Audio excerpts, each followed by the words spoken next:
Alright you guys, so this is our first gas stop, which probably we didn't even need for gas really. We needed it for a bathroom break, but other than that the car is making it pretty good.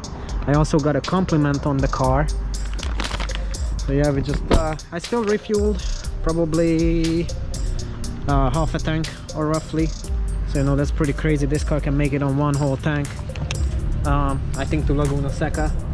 So right now we just checked oil, checked fluids, and then we went through my tire pressures, but we are like about an hour and some away.